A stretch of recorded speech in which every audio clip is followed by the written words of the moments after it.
दोस्तों अभी कुछ दिन पहले हमने आपको कृष्णा गोदावरी नदी के बारे में बताया था कि वहाँ पर से भारत ने पहली बार ऑयल का प्रोडक्शन स्टार्ट कर दिया है और आने वाले समय में सिर्फ कृष्णा गोदावरी बेसिन से 45,000 बैरल ऑयल पर डे निकाला जा सकता है। लेकिन अभी एक और बड़ी खबर आ रही है ओएनजीसी की तरफ से कि ओएनजीसी को अंडमान निकोबार में 4 और नए तेल के कुएं मिल चुके हैं। इस ऑयल के बारे में 2021 में ही पता चल गया था कि यहाँ पर 17 बिलियन टन ऑयल के भंडार मिल चुके हैं और बताया जा रहा था कि ये ऑयल इतना है कि आने वाले 70 साल तक अपने प्यारे भारत को क्रूड ऑयल के लिए किसी और देश पर डिपेंड रहने की जरूरत नहीं पड़ेगी। उस टाइम ये अंदाजा लगाया गया था कि 2024 के अंत तक यहाँ पर ऑयल का प्रोडक्शन स्टार्ट कर दिया जाएगा। लेकिन भारत की जो ओएनजीसी कंपनी है ये बैक टू बैक नए नए प्रोजेक्ट लॉन्च कर रही है और प्रोडक्शन को लगातार बढ़ाते जा रही है और बताया जा रहा है कि कुछ महीने बाद ही अंडमान निकोबार में जो ऑयल मिला है वहाँ पर प्रोडक्शन स्टार्ट कर दिया जाएगा। तो इस वीडियो में समझते हैं क्या है नया रिपोर्ट। क्या अब हमें और देशों पर क्रूड ऑयल के लिए इम्पोर्ट नहीं रहना पड़ेगा? क्या अपने प्यारे भारत के पास खुद का इतना ऑयल है कि हमें दूसरे देशों से क्रूड ऑयल नहीं लेना पड़े? तो क्या है पूरी अपडेट, चलिए समझते हैं इस वीडियो के माध्यम से।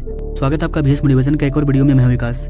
दोस्तों अपने भारत का जो केजी बेसिन है यानी कि कृष्णा गोदावरी बेसिन, यहाँ पर प्रतिदिन 8 से 9,000 barrel per day crude oil निकाला जा रहा है। लेकिन जैसा कि मैंने आपको बताया आने वाले टाइम में यहाँ पर से per day 45,000 barrel crude oil को निकाला जाएगा। अभी तो सिर्फ ये स्टार्टिंग है और स्टार्टिंग में ही हम लोग 8 से 9,000 barrel per day crude oil निकाल रहे हैं। इसी बीच में एक और बड़ी खबर सामने आती है कि ओएनजीसी को महानदी बेसिन में एक नेचुरल गैस का खजाना भी मिल चुका है। इस पर मैंने अलग से वीडियो नहीं लाया था बट ये क्लियर हो चुका है कि महानदी में और एक नेचुरल गैस का रिसोर्स मिला है और बताया जा रहा है कि इस बेसिन से 3 lakh cubic meter natural gas per day निकाला जा सकता है। यानी कि हम जो कतर पर डिपेंड है गैस के लिए वो भी अब कम हो जाएगा। और ऐसा नहीं है कि भारत को पहले नेचुरल गैस नहीं मिला है, इसके पहले भी हमारी ओएनजीसी नेचुरल गैस पर काम कर रही थी जो कि अंडमान में है। और इस चीज को लेकर के जितना भी रिसर्च किया जाना था वो साल 2021 में ही कंप्लीट हो चुका था। और जब पूरा रिपोर्ट जारी हुआ तब ये पता चलता है कि अंडमान निकोबार में 2,25,000 स्क्वायर किलोमीटर का एरिया में हाइड्रोकार्बन मौजूद है। इसमें से 18,000 स्क्वायर किलोमीटर का एरिया ऐसा है जो कि शैलो वाटर एरिया है यानी कि नजदीक है। इसके अलावा 2,07,000 किलोमीटर का डीप वाटर एरिया है और यहाँ से भी हाइड्रोकार्बन को निकाला जा सकता है। ओवरऑल देखा गया कि यहाँ पर से टोटल 120 बिलियन बैरल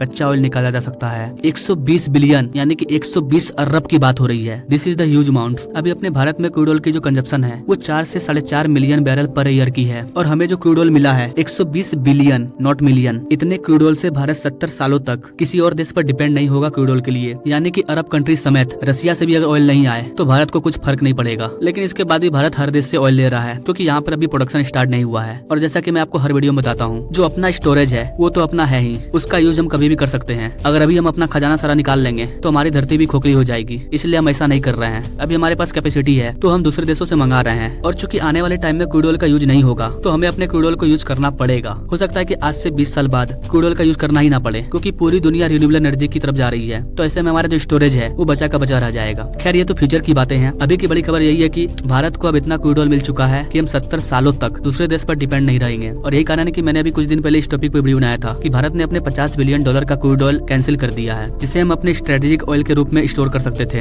अगर अंडमान निकोबार के साथ साथ भारत के अगर केजी बेसिन को भी मिला दिया जाए तो लगभग हमारे पास 80 साल का क्रूड ऑयल स्टोर है। और इसी बीच ओएनजीसी की तरफ से एक बड़ी खबर ये आई कि जल्द ही ओएनजीसी अंडमान निकोबार में ऑयल का प्रोडक्शन स्टार्ट कर देगी। बताया जा रहा है कि 3 फेज के जरिए यहाँ पर क्रूड ऑयल का प्रोडक्शन स्टार्ट किया जाएगा जिसके लिए बड़े बड़े मशीनों की जरूरत पड़ेगी। और इन सारी टेक्नोलॉजी के लिए ओएनजीसी ने पहले से ही कई फॉरेन कंट्री के साथ डील कर लिया है। कुछ ही ऐसी क्रिटिकल टेक्नोलॉजी है जो हमें विदेशों से मंगाना पड़ेगा। बाकी ओएनजीसी अपने पैरों पर खड़ी है। तो आपको क्या लगता है गाइस, भारत में जहाँ जहाँ क्रूड ऑयल मिला है अगर वहाँ से क्रूड ऑयल निकलना स्टार्ट हो गया तो क्या हमें दूसरे देशों से क्रूड ऑयल नहीं मंगाना पड़ेगा? और अगर ऐसा होता है तो हमारा कितना सारा फॉरेन रिजर्व बचेगा? क्योंकि हर साल भारत कई बिलियन डॉलर सिर्फ क्रूड ऑयल को इम्पोर्ट करने में खर्च कर देता है। अगर भारत में क्रूड ऑयल निकलना स्टार्ट हो जाएगा तो हम कई बिलियन डॉलर बचा सकते हैं हर साल, जिससे हमारा फॉरेन रिजर्व और अधिक मजबूत हो जाएगा और जितना भी हमारा कर्ज है वो सब खत्म हो जाएगा। आई होप गाइस आपको ये जानकारी पसंद आई होगी, समझ आई होगी, अच्छी लगी होगी। अगर हाँ तो इसे अपने दोस्तों तक शेयर करना ना भूले। Now thank you for watching. मिलते हैं अगले वीडियो में नई जानकारी के साथ, तब तक के लिए जय हिंद।